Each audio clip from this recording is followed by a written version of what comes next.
Buongiorno da Sicilia 24, le principali notizie. Omicidio a Vittoria, ucciso con un colpo di bulupara un pregiudicato di 38 anni trasportato in ospedale da alcuni sconosciuti. L'uomo è morto poche ore dopo, non si esclude la pista mafiosa. La Cassazione ha annullato l'ergastolo al boss Madonia per l'omicidio del poliziotto Nino Agostino e della moglie Ida, massacrati a Villa Grazia di Carini nel 1989. A Catania furti d'auto con il metodo del cavallo di ritorno, sgominata banda di ladri, molti colpi nella zona degli Archi della Marina, 8 arresti.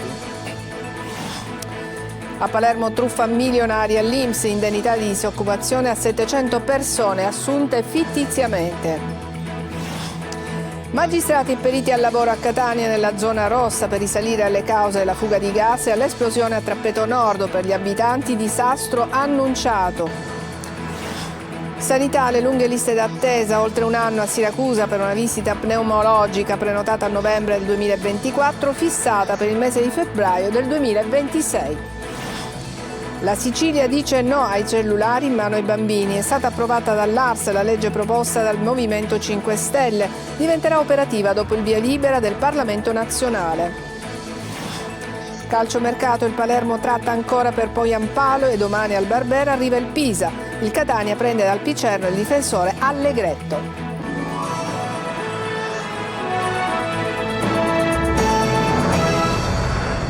Bentrovati, cronaca nera in primo piano. C'è stato un omicidio nella notte a Vittoria, vittima Angelo Ventura, un 38enne originario di Vittoria, noto alle forze dell'ordine, sarebbe parente di alcuni esponenti di spicco della criminalità organizzata e solo omonimo di altri esponenti della famiglia coinvolti in passato in gravi episodi di cronaca. L'uomo è stato ferito con un fucile, è stato portato in ospedale ma poi dopo poche ore è morto. Sentiamo Veronica Barbarino. Era arrivato in gravissime condizioni al pronto soccorso dell'ospedale di Vittoria prima di mezzanotte, pare trasportato nel bagagliaio di una vettura di grossa cilindrata. È stato caricato di peso e trasportato nella grande sala d'aspetto da 2 persone poi andate via. Aveva una ferita profonda alla coscia destra, pare colpito da alcuni pallini sparati da un fucile. Nonostante l'intervento di chirurgia vascolare, le sue condizioni si sarebbero aggravate fino a portare, questa mattina, alla morte Angelo Ventura. Il 38enne vittoriese, noto alle forze dell'ordine, sarebbe parente di alcuni esponenti di spicco della criminalità organizzata, solo omonimo di altri esponenti della famiglia coinvolti in passato in gravi episodi di cronaca. Non si sa se chi ha sparato voleva effettivamente uccidere Angelo Ventura o se il colpo abbia sfortunatamente colpito l'arteria femorale. La polizia e i carabinieri stanno cercando di capire dove si sia verificata la sparatoria e di delineare i contorni dell'episodio anche grazie alle immagini delle telecamere di videosorveglianza. Non si esclude la pista mafiosa. E i carabinieri di Marsala hanno arrestato 2 trentenni per tentato omicidio di un giovane di origini rumene. È stata la stessa vittima a denunciare ai carabinieri che hanno ricostruito i momenti dell'agguato avvenuto il 20 gennaio. Dalle immagini della videosorveglianza si è visto che i 2 prima hanno colpito con una mazza da baseball e poi travolto con l'auto la vittima. I 2 arrestati sono stati rinchiusi nel carcere di Trapani. Ultra ottantenni ma ancora dentro Cosa Nostra. L'operazione di ieri a Palermo ha riaperto le porte del carcere per storici padrini mafiosi come Franco Bonura, Girolamo Buscemi e Agostino Sansone. Il procuratore De Lucia dice che bisogna combattere la mafia e parla per questo agli studenti. Marco Gullà. L'operazione antimafia di ieri a Palermo, che ha smantellato i clan di Passo di Rigano e Uditore, ha fatto emergere ancora una volta la voglia di mafia da parte dei vecchi padrini. In manette sono finiti 3 storici boss: Girolamo Buscemi, Franco Bonura e Agostino Sansone. Ottantenni, ma ancora dentro Cosa Nostra, dopo anni e anni di carcere. E del resto questa operazione fa tornare in auge una frase che il pentito Tommaso Buscetta disse al giudice Giovanni Falcone: da Cosa Nostra si esce soltanto in 2 modi, o con la morte o con la collaborazione con la giustizia. Oggi, nel corso di un incontro a Palermo con gli studenti, il procuratore Maurizio De Lucia è tornato sull'operazione che ha riportato in carcere alcuni vecchi boss. L'attività repressiva continua, non si arresta, è utile, è importante, non è sufficiente a fare sì che il fenomeno mafioso sia debellato. probabilmente ha la stessa utilità, se non ancora di più, poter parlare con dei ragazzi che sono in formazione come avviene oggi. Hanno nostalgia della vecchia mafia, i padrini di Cosa Nostra lo dicono e lo ribadiscono mentre sono stati intercettati, provano a stringere rapporti con politici e imprenditori e allora incontri come quello di oggi all'Istituto Pio La Torre sono fondamentali. Spiegare cos'è la mafia oggi, come si presenta, con quali caratteristiche, perché dobbiamo evitare l'errore di parlare della mafia al passato, come se fosse un fenomeno della storia e non della cronaca, perché credo che sia utile per i ragazzi comprendere come si manifesta oggi l'organizzazione criminale nei nostri quartieri, nella nostra città, in Sicilia. È stata annullata la condanna all'ergastolo del boss Nino Madonia per il duplice omicidio dell'agente di polizia Nino Agostino e della moglie Ida Castelluccio. La Corte di Cassazione ha considerato prescritto il delitto della donna solo perché è caduta l'aggravante e la premeditazione, non essendo lei il bersaglio dell'agguato. Ha invece disposto un nuovo processo d'appello per il solo omicidio di Nino Agostino. Sentiamo il servizio di Mario Viola. Torna in alto mare la vicenda dell'omicidio dell'agente di polizia Nino Agostino, assassinato insieme alla moglie incinta Ida Castelluccio il 5 agosto del 1989 a Villa Grazia di Carini in provincia di Palermo. La Corte di Cassazione ha infatti annullato la condanna del boss Nino Madonia. La Suprema Corte ha disposto un nuovo processo per il boss per l'accusa dell'omicidio di Agostino, ha invece scagionato definitivamente Madonia dall'accusa dell'omicidio della moglie Ida Castelluccio, nonostante il delitto sia avvenuto contemporaneamente. Il boss Madonia in appello era stato condannato all'ergastolo per il duplice omicidio, ma già in appello era caduta l'aggravante della premeditazione per il solo delitto della moglie incinta di Agostino, in quanto non era lei il bersaglio dei killer di mafia, ma si trovò nel posto sbagliato al momento sbagliato. In Cassazione invece i giudici hanno accolto il ricorso degli avvocati Vincenzo Gianbruno, Alessandro Tato Martorana, Valerio e Giorgio Vianello Accoretti e per l'omicidio di Ida Castelluccio hanno disposto la prescrizione del reato. Resta in piedi invece il delitto premeditato di Agostino. In un altro processo lo scorso ottobre anche il boss Gaetano Scotto era stato condannato al carcere a vita, sarebbe stato l'esecutore materiale dell'omicidio sempre insieme a Madonia. I due killer arrivarono in moto. Assolto invece Francesco Paolo Rizzuto, amico di Agostino, che rispondeva soltanto di favoreggiamento. Denunciato a Catania un 19enne che ha tentato di truffare una 82enne con il metodo del falso carabiniere. Il giovane ha telefonato alla vittima raccontando, come in molti altri casi simili, di un falso incidente stradale in cui era stata coinvolta la figlia della donna e si è fatto consegnare gioielli e più di 7.000 euro. A denunciare il truffatore è stata proprio la figlia della vittima. A Catania furti d'auto ed estorsioni con il metodo del cavallo di ritorno. 8 le persone arrestate dalla polizia nell'operazione definita Dusmet. Emanuela Corsi. Rubavano auto e chiedevano ingenti somme di denaro per restituirle ai proprietari. Sono 8 le persone arrestate dalla squadra mobile di Catania per furto aggravato di autovetture ed estorsione, attuata col metodo del cosiddetto cavallo di ritorno nell'operazione Dusmet. Il GIP ha disposto 5 arresti in carcere nei confronti di Salvatore Maugeri, Salvatore Venuto e Antonino Santapaola, già detenuti per altra causa, e per Gianluca Bonaccorsi e Antonio Balsamo. Arresti domiciliari invece per Giuseppe Linguaglossa, Francesco Lopresti e Danilo Privitera. Le indagini della squadra mobile hanno permesso di ricostruire numerosi furti di autovetture nella zona degli Archi della Marina, come vediamo in queste immagini. Poi scattava la richiesta di pagamento del riscatto nei confronti del proprietario, sfruttando il momento di smarrimento in cui si trovava la vittima dopo essersi accorta del furto. La procura etnea spiega in una nota come gli autori dei reati abbiano operato con una tecnica che ha reso complessa la loro identificazione, secondo uno schema basato sulla suddivisione dei compiti e sull'alternarsi nell'arco della giornata con nuclei di 2 o 3 soggetti di volta in volta diversi da quelli precedenti. Un caseificio ed un panificio abusivi gestiti da un allevatore di bestiame della zona di Bicocca sono stati sequestrati a Catania dalla polizia. Al titolare è stata comminata una sanzione amministrativa di 6.500 euro. Oltre agli ovini destinati alla macellazione c'erano anche 2 cavalli risultati non censiti e presumibilmente destinati al mercato nero, ai quali i veterinari dell'ASPA hanno applicato i microchip per evitare che vengano macellati clandestinamente. Doppia truffa all'INPS per un giro di circa 7 milioni di euro tramite finte assunzioni e società fittizie. Lorena Dolci. Assunti per finta, poi licenziati con diritto all'indennità di disoccupazione, la cosiddetta NASPI. Ecco in poche parole il meccanismo che ha permesso di truffare l'INPS. 700 i lavoratori regolarizzati in modo fittizio come dipendenti di società di comodo, poi l'interruzione del rapporto di lavoro creando i presupposti di legge per il riconoscimento dell'indennità.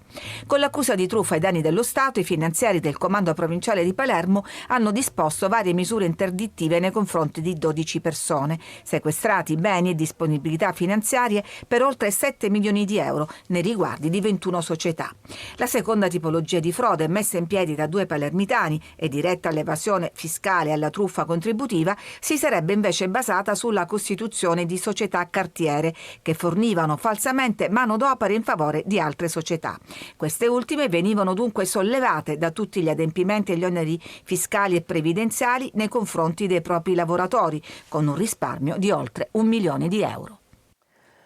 Un imprenditore agricolo di 32 anni di Adrano e un 39enne di origini straniere, residente nella vicina Biancavilla, sono stati denunciati dai carabinieri. Il primo per aver impiegato nella sua azienda 2 lavoratori nordafricani privi di regolare permesso di soggiorno, il secondo per sfruttamento del lavoro. Per l'imprenditore sono scattate sia la denuncia all'autorità giudiziaria che una maxi sanzione da più di 7.800 euro, con il conseguente recupero di 1.200 euro di contributi INPS e INAIL. Catania, magistrati e periti al lavoro nella zona rossa per risalire alla causa della fuga di gas che ha sventrato 2 palazzine a Trappeto Nord. Per gli abitanti si è trattato di un disastro annunciato, mentre continua l'incertezza sulla collocazione degli sfollati. Tonino De Mano. Da un lato le ruspe che scavano, dall'altro magistrati e periti che studiano ogni dettaglio per cercare una risposta al quesito principale. Qual è stata la causa che ha originato la fuga di gas che a sua volta ha squarciato 2 palazzine a Trappeto Nord? Un interrogativo che si pongono dalla sera del 21 gennaio nel tentativo di risalire ai responsabili del disastro per molti annunciato. Lo ribadiscono gli abitanti della zona che già nel pomeriggio, quindi diverse ore prima dello scoppio, sentivano un forte odore di gas. Nel nostro bagno dalle fogne usciva un fortissimo odore di gas e questo ci faceva preoccupare molto. Infatti non abbiamo acceso la luce in quel bagno, abbiamo aperto, spalancato tutto in modo che circolasse l'aria. Vetri e pezzi di tegole che vedete sono stati scaraventati a diversi metri di distanza ed in questo condominio di via Salanitro la normalità stenta ad arrivare, visto che il gas manca già da 9 giorni. Non sono tornate moltissime persone, soprattutto tornano la sera, probabilmente perché non c'è l'acqua calda. È difficile lavare bambini piccoli la mattina presto, poi andare a scuola. È problematico, se è problematico per noi, penso per chi ha figli. Intanto è ripresa l'erogazione del gas al Policlinico e alla Cittadella. Sono in corso invece scavi e lavori per parzializzare ed isolare quanto più possibile la zona di emergenza. Capitolo sfollati. Molte famiglie sono alloggiate in un camping alla playa ma hanno chiesto di essere trasferite. Caduta nel vuoto l'ipotesi prospettata dal comune che aveva ipotizzato lo spostamento presso un istituto religioso di via Sannullo. A spiegare il motivo a microfoni spenti sono state le suore, secondo le quali dal punto di vista logistico non è possibile ospitare gruppi di famiglie. E adesso parliamo di sanità e delle lunghe liste di attesa. Sono tante le segnalazioni che arrivano in redazione. Oggi vi raccontiamo una storia che arriva da Siracusa. Più di 1 anno di attesa per una visita pneumologica. Spero che cambi qualcosa, dice la paziente al nostro telegiornale. Francesco Aloi.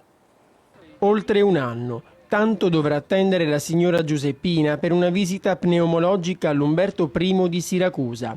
La prenotazione è del 15 novembre 2024. La prima data disponibile per l'esame, l'11 febbraio, ma del 2026. Una cosa impossibile. Dovevo fare una poligrafia e ho chiesto all'ASP di poter anticipare questo esame. Nessuna risposta. E non è la prima volta che si imbatte in tempi di attesa biblici. Le era accaduto già in passato ed aveva deciso di rivolgersi ad un'altra sanità, quella privata. Sempre alla sanità privata e a pagamento ovviamente. sia come visite, come farmaci. Il foglio della prenotazione lo tiene in mano, lo guarda e non riesce a crederci. La sanità non deve essere così, ripete più volte. Una sanità che in Sicilia, come ha detto lo stesso assessore Faraoni, è in terapia intensiva. Spera che qualcosa cambi. Certo che me lo auguro che tramite voi qualcosa cambi e che chi ascolta di dovere, chi può smuovere le acque, come si suol dire, di poter fare il possibile perché queste cose non devono avvenire. Quello della signora purtroppo non è l'unico caso del genere. Raccontateci le vostre storie. Scrivete alla nostra linea WhatsApp 342 7455 005 perché il nostro viaggio tra luci e ombre della sanità continua. Adesso una breve pausa, ci vediamo tra poco.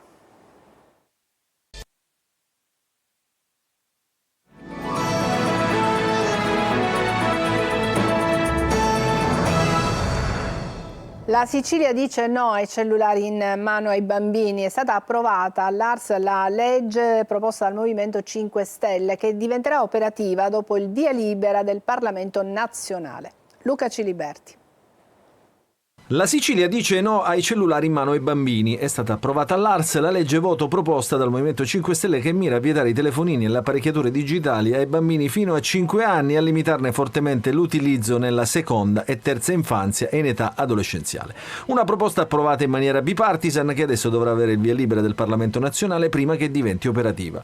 Un segnale forte che arriva dall'isola e che vuole essere soprattutto un disperato grido di allarme che risuoni forte nelle orecchie dei genitori che molto spesso scambiano un cellulare per un babysitter e per tenerli buoni affidano ai propri figli anche in tenerissima età uno smartphone o un tablet, non sapendo che rischiano di minare per sempre la loro salute psicofisica. Recenti studi infatti dicono che in Italia il 30% dei genitori usa lo smartphone per calmare i propri figli già durante il primo anno di vita e che su 10 bambini tra i 3 e i 5 anni 8 usano il cellulare dei genitori. Disturbi di ansia, attacchi di panico, aggressività, fino ad arrivare al fenomeno del cyberbullismo e del ritiro grave sociale. Questi sono fenomeni che possono portare addirittura in soggetti sensibili anche all'ideazione suicidaria. Non possiamo più disconoscere queste problematiche così importanti per la salute psicofisica dei nostri ragazzi. Il divieto di utilizzo di apparecchiature elettroniche è previsto anche per gli alunni all'interno delle scuole medie e superiori durante le ore didattiche. Una volta approvata, la Presidenza del Consiglio dei Ministri e dei Ministeri della Salute e dell'Istruzione dovranno occuparsi anche della promozione e della realizzazione di campagne di sensibilizzazione rivolte a insegnanti e genitori. Per le violazioni sono previste sanzioni da 150 a 500 euro. Parliamo di spettacoli. Al Teatro Garibaldi di Modica in scena la nuova brillante commedia di Carlo Buccirosso, Il Vedovo Allegro. Risate e riflessioni su uno spaccato di realtà. Veronica Barbarino. Come la vogliamo risolvere questa situazione? Se vuoi tu, vogliamo, che c'entri tu? Da 3 anni è finita la pandemia e Cosimo Cannavacciuolo, un vedovo ipocondriaco alle prese con ansie, paure e una vita segnata dalla solitudine e dal fallimento del suo negozio di antiquariato, si trova a vivere in un appartamento stracolmo di merce invenduta, con il costante incubo dell'esproprio da parte della banca. Un quadro triste di uno spaccato di realtà trasformato da Carlo Buccirosso in una commedia brillante nel Vedovo Allegro, in scena al Teatro Garibaldi di Modica. Grazie al seme del cugino di secondo grado, di un prozio del suo primo marito. Esci tu mostra la In un palazzo nel cuore di Napoli, le vite dei vicini, depositari di un drammatico segreto, si intrecciano con quella del protagonista. Si parla infatti di maternità mancata, adozioni e voglia di vivere nonostante tutto. Si parte da una tragedia, ma tutto ciò a cui si assiste è una vicenda molto apparentemente paradossale, che invece può accadere a chiunque. Argomento molto delicato, poco toccato anche a livello di sceneggiature sia cinematografiche che teatrali. E quindi la gente che ha visto alle volte ha detto grazie perché ho capito una materia, ho capito un argomento che non avevo mai affrontato. Tra colpi di scena e momenti di irresistibile umorismo, la nuova commedia del mattatore napoletano ci regala risate e riflessioni su come rimettere insieme i pezzi della propria vita e riemergere. Non è che non mi piace, una voce sottile, molto gradevole, Dopo il nostro telegiornale, nella trasmissione Focus si parlerà di crack e allarme ormai a Catania come a Palermo. Ospiti di Giusy Lazzara saranno Pino Fusari, responsabile della comunità terapeutica Sentiero Speranza, e Francesco Zavatteri, che è il fondatore della casa di Giulio, dedicato proprio al figlio morto per overdose a Palermo. Potete intervenire con un messaggio al 342 74 55 005 e seguire online attraverso il sito lasiciliaweb.it. Adesso una breve pausa e poi il calcio.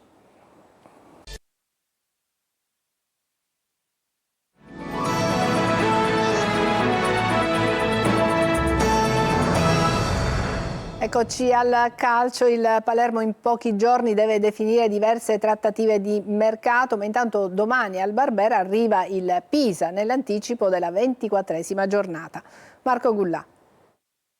Il Palermo e poi Giampaolo sono come due innamorati che si sono già dichiarati, ma per il matrimonio ufficiale manca il consenso del padre. E allora fino a quando il Venezia non darà il benestare alla cessione, il finlandese continuerà ad essere un tesserato del club lagunare. Ma i giorni scorrono e il termine ultimo per definire l'affare è lunedì 3 febbraio, entro mezzanotte. Il Venezia, prima di cedere poi Giampaolo, deve prima trovare un sostituto che ancora non c'è. Probabilmente l'affare potrebbe essere chiuso proprio nella giornata di lunedì. Palermo, che sembrerebbe vicinissimo anche ad un portiere, Audero del Como, a fare lampo è quasi definito, ma il club rosanero deve anche cedere e in un mercato difficile come quello di gennaio non è affatto facile. Saric comunque dovrebbe andare al Cesena, a mercato anche Nedelchauru, Henry tornerà al Verona e nel mezzo del caos di calciomercato c'è ovviamente il campionato. Palermo che domani al Barbera sfiderà il Pisa, vera rivelazione del torneo. Decideranno gli interpreti in campo, soprattutto gli episodi, e quindi difficile che la partita non diverti una partita fisica contro una squadra del genere come il Pisa, che è una squadra molto fisica.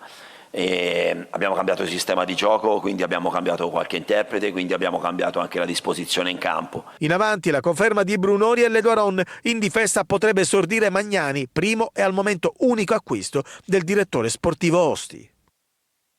Si complica invece la trattativa del Catania per ingaggiare il terzino Pagliai del Picerno, dal quale arriverà Allegretto. Ufficialità per Frisenna in rosso-azzurro. Adesso, dopo aver perso Ongaro, il Catania cerca un attaccante. Francesco Triolo. Domenica la sfida al Cerignola, una delle sorprese di questo campionato, formazione solida e costante nel suo cammino. Sullo sfondo di una gara che potrebbe rilanciare il Catania c'è il mercato che sta vedendo il club impegnato a sistemare la rosa a disposizione di Mimmo Toscano, non senza qualche contrattempo come quello legato a Pagliai, il terzino del Picerno, per il quale la trattativa si è arenata, complicata, pare anche per una volontà dello stesso giocatore che voleva garantito il posto da titolare. Dalla società lucana invece arriverà il centrale difensivo Allegretto. Picerno e Catania sarebbero già allo scambio di documenti per perfezionare la cessione. Intanto, con la firma di Rocco Costantino al Messina, Giulio Frisenna è ufficialmente un giocatore del Catania, contratto sino a giugno 2027, e il ragazzo catanese, tifoso del Catania, è pronto a mettersi a disposizione di Mimmo Toscano. Un altro nodo è quello dell'attaccante. Con il Trapani entrata a gamba tesa per Ongaro, il Catania deve cambiare obiettivo. Finotto resta uno dei preferiti ed è in corso una interlocuzione con la Carrarese, ma i rossazzurri avrebbero chiesto notizie anche su Jacopo Pellegrini della Feralpi Salò, sul quale ci sono anche Gubbio e Monopoli. Il club lombardo è disponibile anche a darlo in prestito. A Messina, ufficializzati Chiarella e Costantina, adesso le attenzioni della società sono per il difensore Simone Benedetti dell'Avellino. Ci sarebbe l'ok sia degli irpini che del giocatore. Intanto domani arriva in città il CEO della AAD Invest, Dudu Sissé, che terrà una conferenza stampa. A Trapani, risolto il dilemma allenatore con l'ingaggio di Vincenzo Torrente, la società granata ha ceduto il portiere Seculin al Modena e insiste per Krapicas, che il Messina però adesso reputa non più cedibile. Ma il sogno del presidente Antonini rimane l'ingaggio di Mario Balotelli. L'attaccante si sta liberando dal Genoa e attende una chiamata dalla A. Altrimenti potrebbe prendere in considerazione la proposta del Trapani, ma si deciderà tutto nelle ultime ore del calciomercato. Ci fermiamo qui, è tutto per questa edizione di Sicilia 24. Grazie per averci seguito, buona giornata.